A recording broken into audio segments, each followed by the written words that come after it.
Qualified এবং highly experience ডাক্তারবাবুরা রয়েছেন।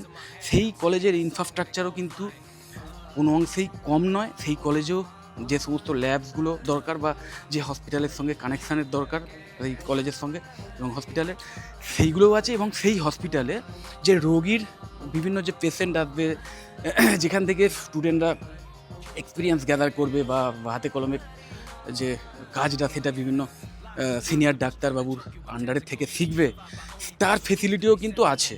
এবং একটা সময় ছিল যখন হয়তো প্রাইভেট কলেজে এই পেশেন্ট এক্সপোজারটা, পেশেন্টের থেকে ডাইরেক্ট মানে তাদের ট্রিটমেন্ট করার যে টেকনিক, এগুলো শেখার ব্যাপারটা একটু কম ছিল, কারণ প্রাইভেট কলেজে যে হসপিটালগুলো প্রাইভেট হসপিটালের সঙ্গে যুক্ত থাকতো সেখানে হয়তো পেশেন্ট কম যেত। কিন্তু এখন কিন্তু আস্তে আস্তে সিনারিও চেঞ্জ হচ্ছে। দেখো, ভারতবর্ষ বিশাল বড় দেশ এবং প্রচুর জনসংখ্যা, নিশ্চয়ই জানো আমরা এখন সারা ওয়ার্ল্ডে 1 নম্বর। তো সেখানে যেখানে জনসংখ্যা, সেখানে তো মানুষ